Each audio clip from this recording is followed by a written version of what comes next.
Throughout the year, I never had an answer for a question: can museums exhibit controversial issues? Its reputation as an objective educational institution seems to limit what the museums can exhibit. However, as the world becomes pluralized and fast-paced, exhibiting past, outdated artifacts seems inadequate to portray all the events occurring around the world. Then, what is the origin of controversial exhibitions and its bottom line? Museum staff can choose to consciously create controversy in the interest of fueling important discussion or bringing light to the ideas that cause visitors to closely examine their perspectives on important issues. However, if audience reception or the social, political, and economic context is not carefully considered when addressing controversial topics, the aim of the exhibit can backfire quickly. Controversial exhibitions include both huge exhibitions and individual artwork displays. David Stern's Shark, a riff on Damon Hirst's The Physical Impossibility of Death in the Mind of Someone Living, shows a mostly naked and bound Saddam Hussein suspended in liquid.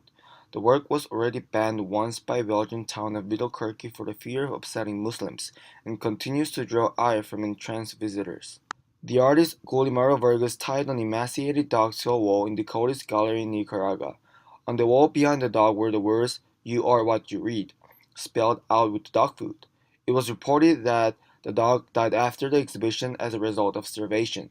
The artist argued that no one who saw the piece intervened by feeding the dog. Igniting a fire about censorship practices online, The Untouchables by Eric Rivaldo dealt with how children are exploited in different ways throughout the world. "The children are crucified," he wrote about the project earlier that year. "In a sense, to each of their representative villains, their faces blurred, indicating a loss of identity." Facebook deemed the material too shocking and removed it from the website. The artist Andres Serrano received death threats and hate mail for years following the unveiling of his photograph Peace Christ.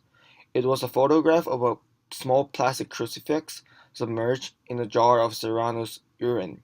When the piece was shown in 2011, it was vandalized beyond repair by a group of Christian fundamentalists armed with hammers.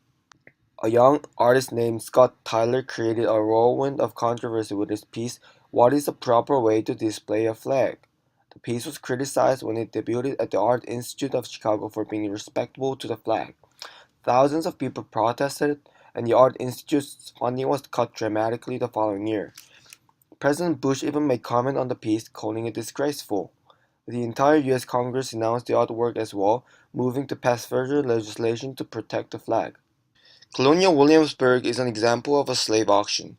Before the 1980s, there was no representation of slave life in this museum. When this show was first introduced to the museum, many people found it offensive because it brought the past too close to the present. There was much debate, and the whole controversy brought the issues back to the present. Chris Ofili's The Holy Virgin Mary received little to no fanfare until it landed in New York in 1999 when the show came to the Brooklyn Museum. The large painting depicts a Black Madonna rendered in resin-covered elephant feces and surrounded by collages of pornographic images.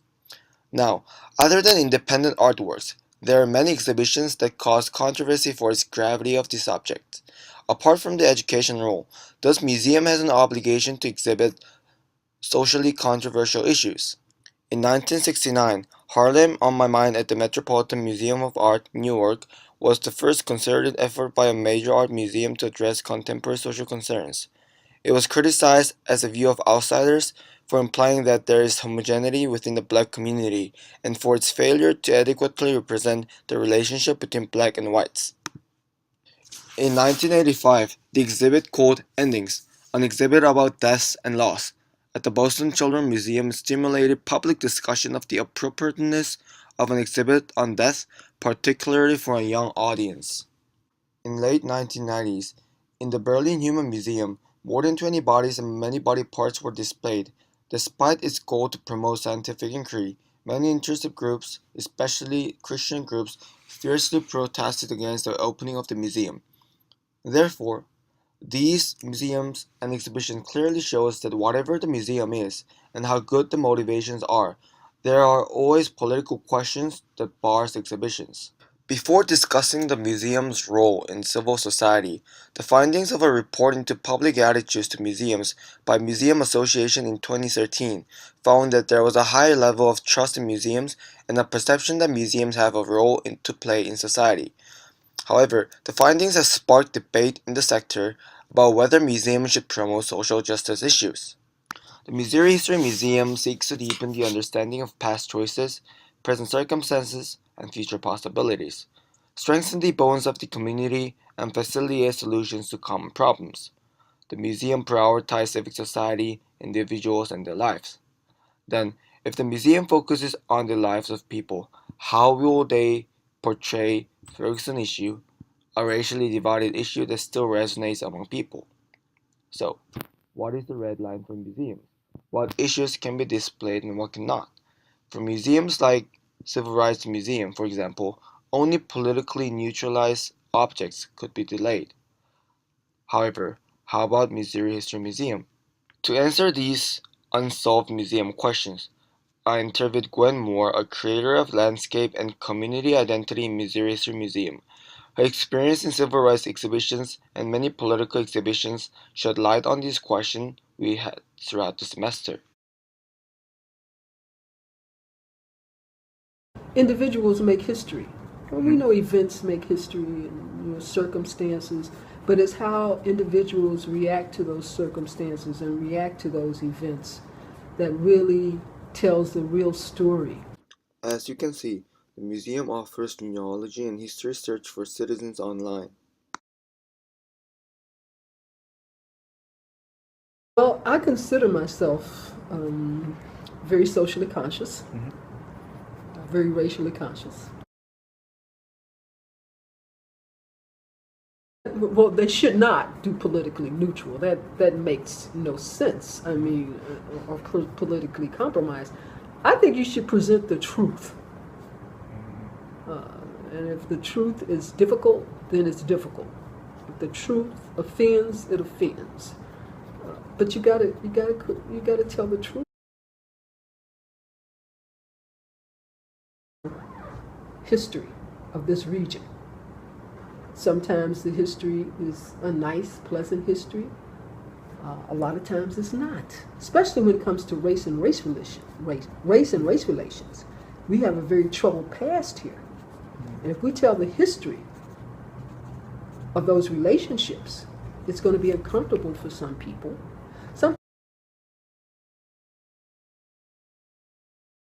It's definitely a story of people.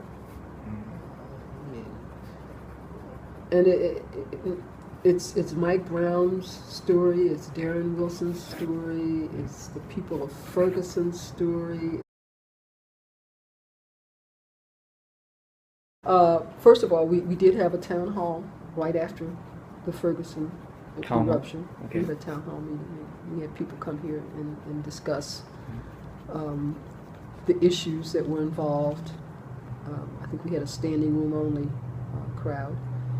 When Governor Nixon announced the formation of the Ferguson Commission, he did it here at the History Museum. And we've also been host to some Ferguson Commission hearings. We've had numerous programs focused on Ferguson. I don't see how it would. I think it would enhance.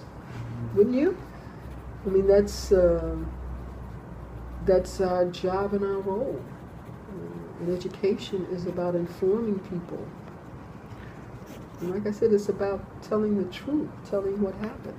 Expect the truth. I think people would be disappointed if they came to an exhibit and it was all about, bunny rabbits and smiling, bouncing babies and butterflies. And what the heck is this? What's the real story? I think people want the real story. You judge your success by how many people come through the door. You mean for creators? For museums. Oh, okay. It's all about numbers. I think they're going to have to deal with contemporary issues as well as issues of the past and make that link. I think they cannot shy away from difficult issues because I think the public is more savvy and they expect something different. I think that you cannot always deal with the laudatory and the celebratory.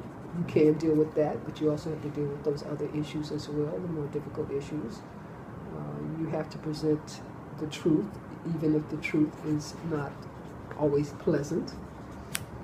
Therefore, Gwen encouraged museums to seek truth, regardless of its controversy.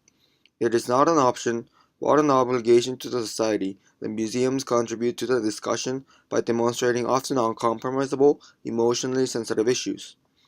And what we need is stories. Stories behind people and artifacts. Maybe we are too entrapped into the thought of neutrality of the museum. I believe the museums not only preserve what happened in the past, but also maintain the trait of the past. We should not be memorizing events and judging upon the past civil rights movements. What we should do is realize that civil rights and other many issues are still an ongoing problem that we should act on it, and I believe that is the heart of the Missouri History Museum.